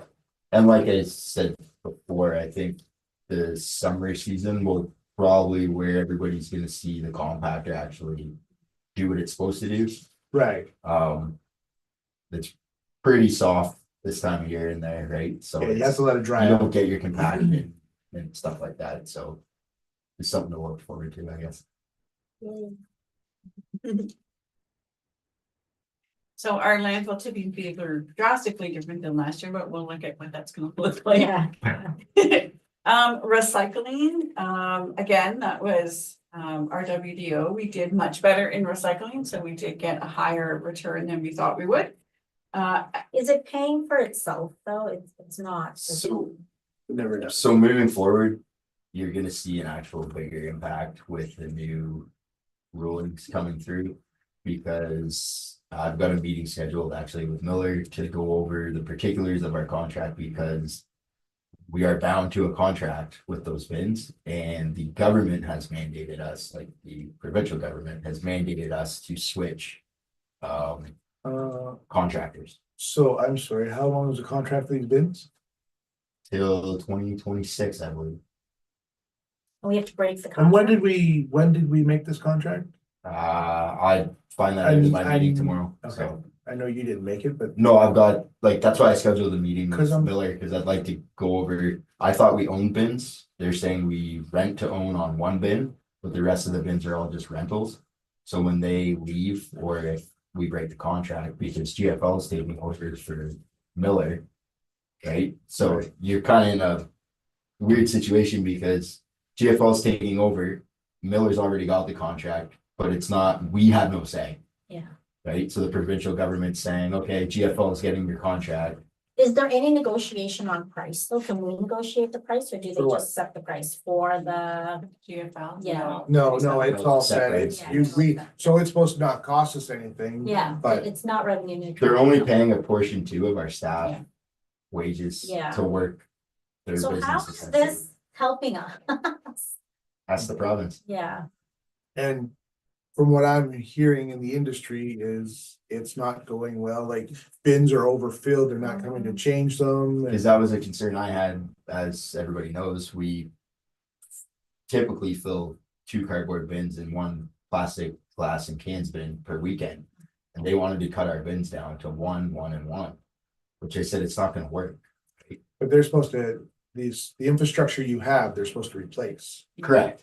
So, So yes. that's why I've been trying to schedule meetings. so how is this like full user responsibility? Well, producer responsibility. Producer, So it's up to the producer. So the producers Yeah. are paying into the stewardship. Okay, but how is us, it, But I know, but that's what I'm saying, they are not Not. taking full responsibility. essentially, it's coming back on us anyways, Yes. because the price per ton's gone up, no matter which contractor you go with, right? Yeah. So it's unfortunate, because the And- municipality's the one that's stuck paying the bill. Yeah, And 'cause- again, you can't, you opt, and even if we opted out, they would have opted you back in. Yeah, they're, well, we have no, like, You're we're in. not big enough to do anything. It doesn't matter, Yeah. it don't matter how big you are. The option was, you could opt out for Yeah. 6 months, but they're gonna put you right back in, so. sorry to cut you off. Oh, no, it's good. It's how it's gonna impact, so. Yes, so the recycling and the sale of material, I'm not exactly sure how that works, but I know that there are meetings coming up. To determine that. And then under Parks and Rec, we have the Parkland dedication again, so those are the funds that come from. When there's a consent. So again, not knowing when consents are, 5-year average is around 2,200, so I've budgeted that. The LCBO bottle revenue, was actually really good, so I will change that for 2025. Can we pause here for a Yeah. moment? I pulled up my calculator, that's what I was. Yeah, So we have seen a 250% increase over what was in revenue from 2023. But it's a 1,600% increase in revenue over the 5-year average. I'm gonna ask a question, but it's hypothetical or it's rhetorical. I don't really want to answer. Is there anything in the point in time that we can point to that would have caused this to be such a dramatic change? Oh, I'll be completely honest with you, we've got different processes in place, we've got different staff there. And yeah. That sums it up essentially- right there. Yeah, I'm good, thank you. It's And the unbelievable. decisions that this council has made has forced our citizens to start drinking more. More bottles readily available. Yeah, I don't think that's the case. Well, maybe that's part of this, but yeah, I think it is actually goes to show we appreciate the work that is happening to ensure that we're putting the processes in place, that we're putting all of the rules in place, that we're working with staff to ensure that we have the right things happening. And That shows it. there it is right there. So, okay, we can move on before we say Okay, anything else. so line 316 is summer camp. We were hopeful to have, with the addition of the second week, to have the revenue, so we fell just short of our budget. But the 5-year average is 6,100, so I just put in for next year, assuming that we have 2 weeks, and I know that we're waiting for an update on summer camp. That our revenue might be 12,000. Moving that forward. Last year, we were as staff going to put out more newsletters and have the back page available for businesses who wanted to advertise in the newsletters to get more publicity, more attention, because we mail it to every household, so it would be a great opportunity. Nobody took us up on that, so I'm just not gonna budget for it next year, but I hope somebody will take us up on those offers. Have we reached out to a couple of the contract, like, I mean, to me, Yeah, it's more, especially at the trade show and. yeah, to me, that's, We you have know, the Farmers it's- market. bring that to their attention, like, yeah. And make it up like really for them to do that, right? We were only expecting, we send out 5 newsletters a year. Yeah, So, and there was a spot for 6 on the back, so it was Oh. only like $25. yeah, yeah. Or, you know, it's $50 for the year and then you're in all of them. Yeah. $10 a newsletter. I would say, yeah, Super cheap. we can talk about it in the budget, but I'm thinking, if they're a Bonfield business, maybe we, if you're interested, add your name, we'll just do it to help our, if they're a business from outside of Bonfield, Then we, for sure, Yeah. it's $25, but if you're a business paying taxes Yeah. in yeah, Bonfield, sure. we'll help you advertise to the local constituency, Yeah, but we need to budget for that in the budget, but yeah. And I think that the business retention and expansion program that we hope to start this year will help get some of those leads and kind of get us some more relationships with the Yeah, business. there's a couple good electrical companies, Yeah. plumbing company and. Well, there's even those like the farmstead companies, right? Like, Yeah. you know, the small. Yeah. Look at the Yeah. size of some of the gravel pits in the township. Yeah. Let's talk to them. Okay, they can pay. Maybe like Raleigh's doesn't pay and Denver don't pay, but like. Maybe Tagani's, maybe they pay. Maybe, Well, you got How Miller. do I make that threshold? You got any Miller, Huron, Yeah. you're three of the big players in Right, aggregate. right. So line 319 is miscellaneous for recreation. That is the trade show, but the bulk of this, 7,000 was Halloween. But I have just budgeted 7,000 for next year. Which is great. That's great. And then Canada Day federal grant, we have applied for the grant for the year. They only give a maximum of $500. And then Canada Day donations, we did not receive any last year, so I'm hopeful for a little bit, 250 this year. So we'll certainly go out. Sorry, the $500 for Canada Day? Mhm. That's from the federal Yeah, government, yeah, correct? yeah. Okay, no, I know it was brought up at the town hall meeting Yeah. that we got 1,500. people think we get thousands of dollars. for that. No, So, the Yeah, maximum you get is 500. The amount of programs and special events and things that this township does for families and for kids on the budget that we have is ridiculous. It's yeah, crazy. yeah, It's Your so rec pretty committee done. does phenomenal. Yeah, so hopefully the gentleman who is obviously misguided on the information. I mean, the $500, quite frankly, probably just pays The for, hot because that's not, dogs. yeah, it's the hot dogs, it's the balloons, it's the everything else. That doesn't pay, like, we don't. To get the notion that we just find money to pay for fireworks is misleading, so yeah. Cause the there, taxpayers pay for the fireworks and enjoy them. it's a is good. chunk, but yeah. The library does their own budget. I'm just waiting for their updated numbers and then I will put them in. And then planning and development. So line 336, that was for our severances. So we had 14 applications last year, so our revenue was about 10,000, short of the 12,000 that we were hopeful for. And then but we did have extra zoning bylaw reviews. However, the bylaw is under review this year, so I'm not expecting that there will be many amendments. So I didn't budget for those. And then zoning certificates are the letters that we get from the lawyers and whatnot. So that summarizes the We revenue. should just stop with the good news of revenue, because as soon as you apply the expenses to it, fun. I know. So the revenues, those are the ones that we know from the province, those are the user fees, they total. And donations, they only total 1.4 million. Yeah. And then the next is the expenses for the general government. So last year, well, the good news, maybe the 5-year, for all of the council expenses, the 5-year average is 98,000. We budgeted 92 last year, and in 2024, we came in at 83,000.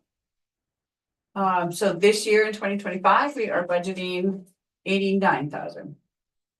And that's so your remuneration, all the conferences, your MERCs, and then any travel expenses or registration for any courses that you want to go on. So we are $15,000 cheaper than the 5-year average for the counselor.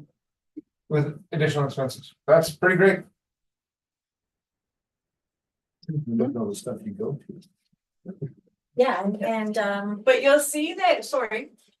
this doesn't include staff training or stuff. No. Yeah, this is just council. Does it include counselor benefits? Oh, that's the benefit. Oh, Certain one. We don't. Yeah, I'm sorry, there are no benefits in the sermon council. Right. This term. This term. But I lost track of thought. Oh, you'll see in. Sorry, we're punching. I knew. but I did somewhere, and maybe it's not in there anymore. No, 2027, you'll see that the training, has gone up, your per diems has gone up, training has gone up. In 2026, there's an election, so you can expect that the first term of council in that first year, Oh, that a yeah. lot of council, if there's new members, they will want to go to more training, so that's part of planning for that Yeah. future, right? Yeah. We know that those But costs will go up in It does, 2027. it does. and Yeah. it- Then it evens off. Yeah, and then it evens off, so it's very typical and. Mhm. Then we get into the general administration. Our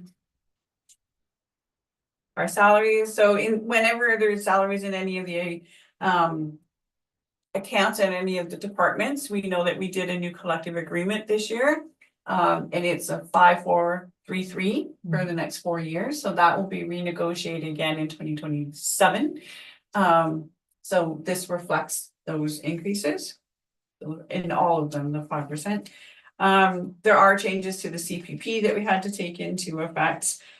You'll note when we get into the fire WSIB, as much as they gave us a rebate and they're giving us money back in 2025 for 2024, the cost went up in 2024. In So- one hand and out the other. Yes. Yeah. Easy come, easy go. Yes. So it is in there, but. Town Suite, that is line 379. We are working with them on getting the training, getting up. We do hope this summer that we will be ready to go with a new financial software that will be much easier for us to use. It's not Baker. That's not Baker. And- I've heard that it is not that easy to use, so Are they still offsetting our costs for having running too? so they have provided us the invoice for 2025. We have asked for a review. We are waiting to hear back. It's been months, but we know that they're working on it and they're not bugging us to pay us. Because they know, but there is still about $43,000 left that we have to actually, like the last piece, once we're actually live, let's go, then we have to pay the remainder of the contract. So that line 379 will have funds in it. But it is out of the modernization grant, so it's an in and out. Everything else is pretty much the same. 391 is our non-capital. So you'll see, since this term of council, we have been increasing it slowly for like 15,000 each year. So, and then that pulls into our gravel program and an operating. So. Do you plan to continue that over the next few years? I think our gravel program is a $200,000 goal. Yes. And I guess you put a $200,000 goal for the gravel program annually. So hopefully we can build that up. No, I mean, yeah, we gotta make it worth their while. Out of that account, we did buy the 1-ton in 2023, I believe, from that account. So we're just building that up. So it's into the gravel program and then we'll move it over. That's to the cash on hand. That's the cash on hand.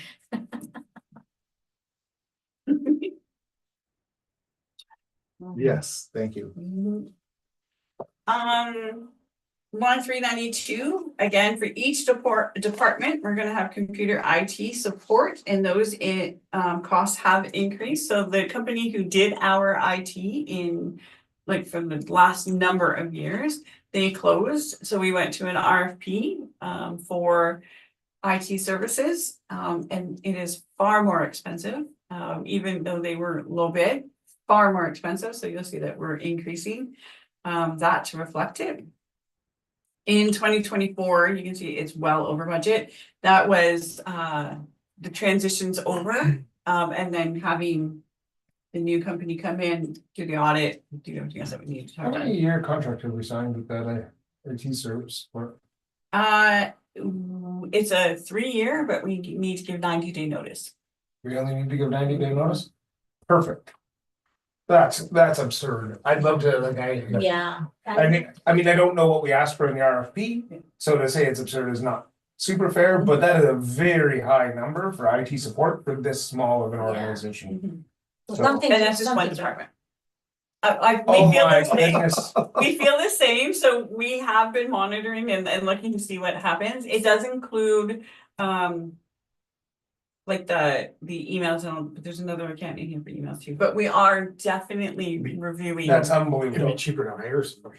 It's, Yeah. Like an you want them back to school, become an IT person, we can pay them really well. Holy smokers. 20 hours a week at whatever. I know. Yes. Yeah, oh, it requires more study, absolutely. So, But we had a month, Your we had a bylaw. month from the company saying they're closing to getting a new IT. Yeah, for sure, you gotta do what you gotta do, Yeah. but And a lot of them were $800 or $80 a month per computer. So, and in the past, we've never had the service on Public Works, and we've never had the service on in the fire department, so. and Now we're- we actually monitor those. And we're using those a lot. Yes. So are we sure that these expenses are in the contract, like we're comparing what they're Yes. Oh, invoicing to absolutely. the contract? Yes. Yeah. Yes. The company has been really good about doing those rebates and stuff as well, so. When we do say, oh, no, not that one. Yeah. They've been really good about it. Mhm. Computer supplies, we did buy 2 new computers, we're probably need more in the next coming, they will be, you'll see from the 5-year that we will buy. So that there's a continuum, So is that not part of the asset management when you do your refresh? So Yeah. that should be all part of that, right? it'll be in there, Yeah. yeah. Mhm. You can see it, we're already planning. Yeah. At least is in the photocopier, that is the same, that comes due in 2026, so we'll be reviewing that as well in 2026, but we're in contract until then. And then it gets into the computer, the email, and the software, so that's mostly the Microsoft for everyone. Our website, that is line 396. So you know that we did work with a new company, we're still, it's ongoing. We've set what the framework will look like. All the stuff we're working on building the content for the new website. We're hopeful to go live in May. I'm very far Of this year? behind on the content. You're not the Yes. only one. Yes. yeah, 'cause I was just asking about that. When is that getting switched over? Yeah, so we're hopeful for May. Because we've also heard from a lot of constituents, the website Yeah. is so hard. Yeah. Listen, I go on to find something, I'm like, oh gosh, in 5 minutes trying to find something, right? Right, The best advice is just to go to the search. But then you still need to know the keyword. Right, So we work in municipal world all the time. We know what we're doing for constituents don't. So we will have that, should be up Right, is it? in May, June at the latest. Okay. Yeah. Yeah. So We're that- trying that not Just to- added June in there. Well, I'm trying not to do a phased in because I want to just, here it is, here's all the information. Right. If it's a phased in, we're gonna lose Yeah, interest, yeah, right? yeah. It'll be Public Works messing from the website. I'll admit to that. Yeah. It's intent on that. Yeah. Yeah. And then where else do we have, yeah, the photocopier at 400, line 400, that's just additional color copies. I did increase it to 3,000 again for 2025 because we just photocopied pages and pages and packages of paper from the town hall. And we say every time we photocopy, right? So I've increased that to reflect it. Most of our council does like cell phones and iPads and stuff like that. No, there's only one that doesn't. And I'm not afraid to admit. When we get the new e-scrap, you need your iPad. The one- It's you to meet the projector. Yeah. no, we spend the 12 minutes, he'll run out of the part. No, I just meant kidding. All right. Very Um, big screen over there. You're gonna get there. I don't think there's any major changes. Insurance, you know about those changes. Another big highlight is line 407. Those are the bank fees. So you'll note that we budgeted 24,000, they came in at 27,000. And then for 2025, we budgeted 15,000. This is because we did find another provider for our website. Instead of using Stripe, we're now using a different, and they don't have fees that come to us, it goes to the user. Oh, nice. So those fees go there, and then along with the credit cards, we're not paying those fees anymore, so we're able to save. I'm going to say at least $9,000 Wow. in the first year. Oh, great. That's in our audit fees, we have a new audit company coming in. Legal fees, last year we were in union negotiations. And then we knew that we had one lawsuit, so that lawsuit is still ongoing, but we have we've paid 3/4 of the deductible. So we just have a little bit more to go on that. So it factored into the new budget. And then there was. I have a note so that I could have told you.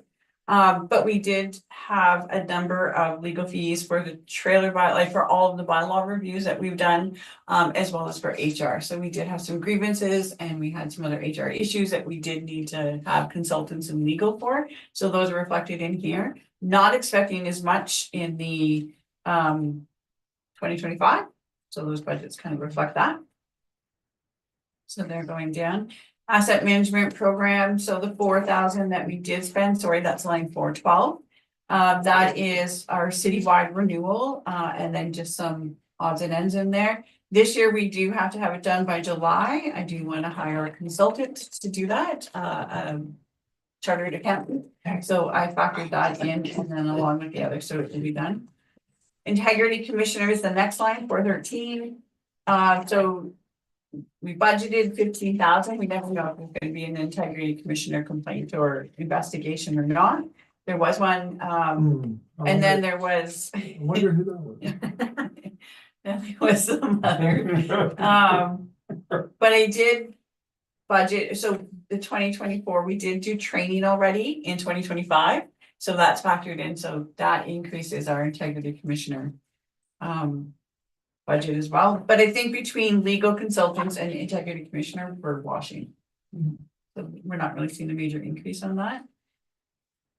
Tax write-offs or whenever, somebody does a request for reconsideration or anything else, then we have to go back. So we've, factored that in. Last year, I think I put the expenses at 1,000, they came in at 8,000. I'm trying to be more realistic at 5,000. We never really know, like the 5-year average, I think was 1,500, right? So, but I suspect that some of those that I will be trying to make payment arrangements with may do a request for reconsideration to help them. So I'm trying to be aware of what that's going to, Well, and the impact of that. the year before it was $256, so it fluctuates Yeah. dramatically Yeah. based on. Yeah. Yep. Yeah. MPAC is our standard, we all know that. Travel expenses and training, I'm not really changing those budgets. The registration fees, again, not changing them, but they were just in their election costs, putting that into reserve again, just trying to spread that cost out. So that would go up in 2026, would it not? When there's Well, an we've been actual- budgeting every year. Oh, okay. So that it will just come out of reserve. And we don't have to, it stabilizes the tax levy. I mean, it's peanuts, but it stabilizes, right? That's what we hope to do. Our memberships, we did do a review of that already in the fall. So that stays the same. Clothing allowance goes into that other general government at 425. And through part of that collective agreement, we did increase the clothing allowance for all the departments. We gotta look at branding now, right? Yes, yep, we do have a plan for the branding. Okay. Building maintenance wages are when Public Works come here to do any of that work. So they've already installed the cameras, so there's a little bit in there, so that's factored into the cost that's in here.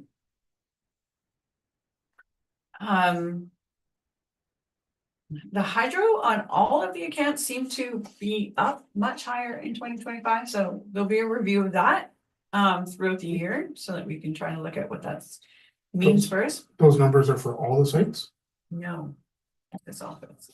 Just And streetlights, so this is what it's like, so. it's like Top Camp's hydro is higher than The whole Oh, municipality. Ouch. Yes, yeah. I'm still alarmed by ours. Janitorial is the same, the fee is the same, but we do need to buy a new vacuum this year, so it's in there. Yep. I Pretty budget good, for the new vacuum. material at this point. Yeah. That's my fault, but it's all. Yeah, Yes. That's funny.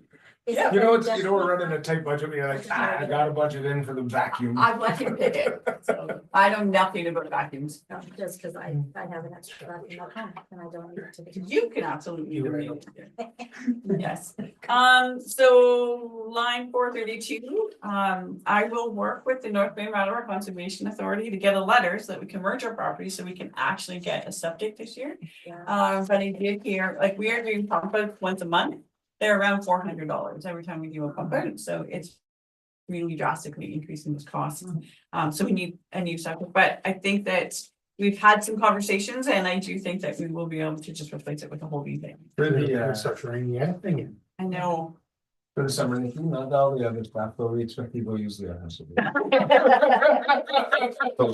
bike. Like- Yeah, right there within the bicycle. You can drive bike over there, storage. Yeah. Storage. Bike storage. Not very nice. I know. So the next budget, so the fire department, we have done at the Emergency Management Services Committee. So a lot of this will be in there, a couple of highlights then. We are still putting in that $50,000 a year for the SCBA's for that reserve. You know, last year we used it to pay off the loan so that we would reduce the operating, but it is back in for this year. The line 443, that is, there's a cost for the new fire chief. The fire chief is also asked, so this includes the fire chief, the deputy chief, and the chief is also asked for a stipend for a training officer, a monthly, so there would be a cost. We would have a dedicated training officer. He's qualified and he can provide the training. So we are in recruitment mode right now, and we have some new I think we have at least 3 or 4 new members. Oh, wow. Great. That have come onto the fire department. We will kickstart that recruitment drive. So I know the fire chief is working on that. So we will need a lot of training, plus the deadline for the compliance with the NFPA is July 2026. So he's asking for a qualified trainer, and if he just appoints the officer, he would like to give them a certain amount of months. So that is factored into this as well. So that's the big change on this one account. And I don't think there's anything else with traffic on that. Education and training, I think, is the only other, because we do need to get that training, and we are doing recruitment, so there'll be more on those costs. In line 466, the budget is typically 550, it's 1,500, but it's because prior to. So we took out who's responding from another account and put it into this account, so for the fire team would be. I think everything else is pretty much the same. The bunker gear at line 471. That's back down to, so typically council would always put $15,000 a year into the budget for bunker gear. We do have enough bunker gear now for everyone, plus we have the grant for those that can respond more for like that are qualified to respond to the house. They'll have 2 sets of bunker gear, and then the other generic bunker gear will help with the recruits. So, but And there we got is the donations from Nipissing, right? Yeah. We got- that was for the SCBA's, not for the bunker Oh, gear, no. but the SCBA's. The donation from Nipissing gives us about 2 more years, 3 years Yeah. with the SCBA's. So I have put the bunker gears, and you can see that projected out, and because we're doing the recruitment right now, 25, 26. We should have everybody, even with the new recruits, into proper gear. And then in 2027, 2028, I think we need to start building that reserve. Bunker suits are only good for 10 years. So we should build that reserve up and not let that go. So it's not just a bang, we have to spend that. I think that is all the same. The loan at 474, that is paid, yeah, so. And then there's the building wages. Typically in here, it's just whatever happens at the halls. I don't think there's anything really drastic. A couple of things that need to be done. The insurance company did allow us to delay the bollards that we have to put at all of our facilities. So at Fire Station 1, Fire Station 2, and at Public Works, we have to put those cement bollards at the door to protect them. That's the insurance company wants that. So Public Works has agreed to do it in-house, but we do still have to budget for that, right? There was furnace repairs last year at Station 1. And then there's also lighting at Station 1. We'd like to do a review. This speaks into the hydro as well, but we'd like to do a review of all of the lighting in the municipal facilities. And then just start looking at how to replace that too and update it so that they're more energy efficient. Any grants for that? or- When's last Well, year? we are looking hard for the Yeah, grant, so yeah, we've got a yeah. few leads and we're certainly working, Okay. more working on that. So you'll note that the bollards are in line 494 as well. Any update on the remediation? Because it worked. I'm waiting for DKI. They came out and did an inspection. And waiting on a report. So it's gutted now? No. No, we're still, Nothing's happened? we're still running it today. I haven't got a concrete piece of information from whether it be DKI or Pinchin about anything. So, I mean, Look at switching companies or something, get the ball well, rolling. we just need to hire a contractor to rip the shuffle part essentially. Oh. So We and start start from fresh, from because the top. everything from top to bottom's Well, there's need the replaced. contractor in Corbeil has all the gear to go at it, so. I mean, we can't wait any Close, longer, yeah. so either tell DK to get going, or we're gonna have to find somebody else. I'll call them now. Sorry. Send them a copy of this video.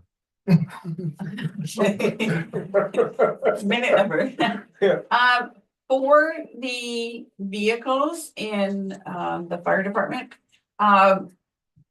last year we put we put the motor in, we got the motor, then we put the motor in last year, so we've left all of the expenses the same for all of the vehicles. We don't, they're a hit and miss, we don't have anything planned. Yeah. It's a new fire chief, we don't have a history on what has been done with the vehicles, so we're starting to build that up. We know brakes were done last year, we know a couple things were done, but we've just pretty much left it that way so that it might be that it's $2,500 in this account, but really we need 5,000 there, so it's gonna come from that account, so we'll manage that between all of them. For the Gator, that's line 514, they do want a trailer, so I have added some funds into there, it's about $7,000 to do that. I think that pretty much explains all of them. For emergency management. We do have the grant for the communication systems. And that is line 530. So that's the grant that it actually applies to the fire department, emergency management and public works. So we're going to ensure that all of our radios are digital. And those so the fire department look at the digital. We're still running on smoke signals? Digital radios. And then I think Public Works is going to get as many digital as they can, but they'll still have some analog, but they'll have the ability to be upgraded. Do they cross over? That'd be the program. And then there's a dispatch program that comes with that grant as well. It was under the emergency management ministry, so that's why it's under that account. So that is what that one is about. Then the evacuation shelter expenses are the same. We pay a monthly bill. Our contract does say that we will pay, I believe it's 8 or 9 water testings a year. And then someone else pays for the other water testing a year, but that's in the contract, so certainly all factored in. When do we renew that contract? Like, do we renew that yearly or? No, I will look and see when the renewal is. I had that question before, but it's not on top of my head. Maybe so. And then in the building department, I think everything else is pretty much the same in those ones. Building 546 was computer supplies, so he did get a new computer last year, so that amount has gone down. But then you'll see in 2028, I'm expecting that we'll have to purchase it again, so we're trying to figure that out. The legal fees for the building department, we do still have one case with the courts on the trailers, and we did last year, we had to pay for a planning report. to go to the court. So that was why that was a little higher, but we're not expecting any more this year. I didn't bring it down to more of the, the 1500s and the 1900s, just because we do expect some enforcement this year. Building consultant is RSM, so they pay, so it might be in a building permit fee or if there's a consulting. So we had property owners that came in that wanted a consent that required something outside of our scope internally. So we had to consult with them to see what we had to do for that. So they're still factoring in some cost for that. And then you'll see that, yeah, so that's drastically down as well.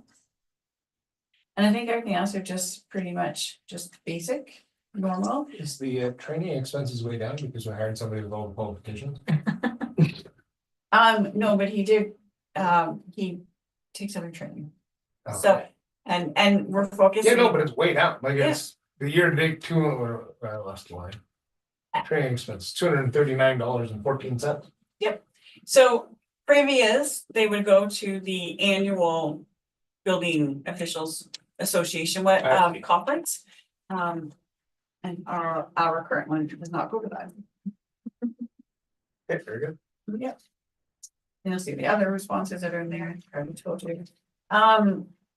So the next is under bylaw services. We have to explore a little bit more under animal control because we don't have a contract with the Humane Society anymore, so that cost is gone. So we're working on a report for alternatives for council to consider. So we've looked at internally, we're putting all the pieces together, but what happens if you hire someone? What does that mean for our pounds? So I have put some expenses, I put 5,000 in there for anything that we might have to do. And our insurance. Yeah, and then, so we're trying to put those pieces together before we can actively give you information to make a decision. There's two new accounts, 572 and 573. So our bylaw officer, who's just finished the municipal law enforcement officers training part 1. We do hope to get him to part 2 as well. Those courses fill up like the minute that they are posted. They're sold out. And we're also trying to get him into the Property Standards Association as well, so that he can take that. There's 2 courses in there as well for him to take. So certainly he has started the training on that. So for bylaw, and then police services. So we no longer have our own police services board. So we have the Nosbonsine Police Services. And they just set one budget, so that is line 579. So this is our share of that budget. So you'll see it's drastically different from last year as well. So we are doing some savings on there. And then under police, the only other one is line 585. Say it slowly because it hurts. Yes. Okay, so in the budget, the cost last year, you'll see, we were under budget on there. From 332,000, the actual cost was only 326,000. But we know that the costs for 2025 are actually $400,000 for Bondfield, but the province is putting in a one-time this year only. They're contributing $63,000. I reported that earlier. 63,000 to help with that increase because it increased over $120,000. So I've put in the actual costs. The 377,000 that we're paying for police costs are the actual cost for 2025 plus $30,000 because next year we're not going to have the money from the province. So I don't want it to just be a shock into the budget. So next year we'll also have to put in that $30,000. Like that police budget is more than the fire department budget. Yes. Oh, yeah. Like, Our total budget for protection to persons and property, that function of a municipality, is it'll be $960,000 this year. The bulk of it is from the police services. Like it shares it with the fire department. Mary, when you're at your next meeting, tell them that's a very expensive bill. Don't give us another one. Yeah, exactly. But you can see from my report too on the code of conduct, that the police stats that came in, like we have from 2022, because we only have stats to 2023. So from 2022 to 2023, we went from 77 calls per service just in disputes Yeah, to 136. yeah. So every time, like there's a base fee that you pay in OPP and then it's per call. Mhm. And that's just in one area where the call volume nearly doubled. So that's what, those costs are gonna keep increasing. Well, I just got sent an article from West Nipissing, an employee just was assaulted by a resident and he got charged. Oh, It's in the paper. wow. Well, Tonight. So this was one of those like easy graphs for social media that I think we asked for before about levies versus how much money we're actually playing with. Yeah. Because people don't understand that we don't really have control over the police board and Castle Home and these. Over 900 some thousand dollars. All that Nearly stuff. $1 million. So I would Right love to on see a simple pie chart. Be like, hey, all this money, we have zero control over, and this is what we're playing with. Slice we get to. This is what we're playing with, and we cover all of this in this slice of it. Yeah. So there was that. I think I only in printed that Last once, year's but budget, there was that, Yes. but it didn't go on social media, but it did go out in a newsletter. So I yes, remember yeah, that it did went get out. mailed out to Yeah, every it got household. mailed out to Right. everyone. Yeah, people just don't I understand know, I know. the amount that like, we don't have a It say. has to be We in don't have a play. multimedia is what we need to do. Which is why we often go off on a rail. Ah, here comes the DSAB bill. We'll rail on Yeah, DSAB. yeah, We'll rail on that. Here's the OPP bill. We're gonna rail on that. Oh, for- North Bay Makes us feel better. Conservation. When you look at it all together, it's. Crazy. So on par, it's typically on par with all of our revenue. So our revenue Yeah. this year, half of that revenue or 2/3 of it comes from the province. But our total revenue that I showed you guys tonight is 1.4 Yeah, million. it is Our exactly what I total remember. levy, like the levies that we have zero control over are 1.4 million. Yeah. So we have no, so we have No this wiggle tiny room. piece, Mhm. if we have a $5 million budget, that's, So for all the people that are complaining on social media, where does my tax money go? Why are the roads not all paved in gold and whatever? This is exactly why, right? Like we are doing a lot with very little. We can just respond with that chart. I mean, Yeah. I'm sure everybody would love to see all the roads paved, you know what I mean? Absolutely. I know I'd love to see it, Me too. but the problem is the cost. Yeah. Like, and then the maintenance even of that, Yes. because it's far easier to put a grader. And save up. Then spend $40,000, $60,000 a year in coal patch. Well, we couldn't even afford to pave it, so I don't even know why we're having this conversation, because to try and pave all of our roads would be like, well, the one section was $1.8 million. Yeah. That's crazy. how many kilometers of road do we have? 150, Yeah. 75, 150, Yeah. two lane. Yeah. If we just pave one lane, it's 75. Going north, you get good roads, going south, and not so much. Yeah. Yeah.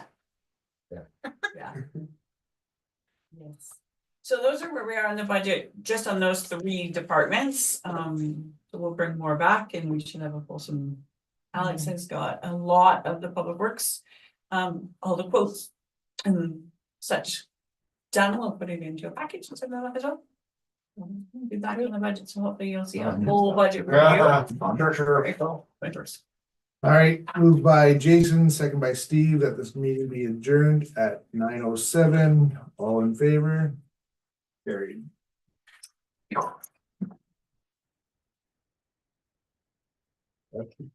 Oh, good night, everyone.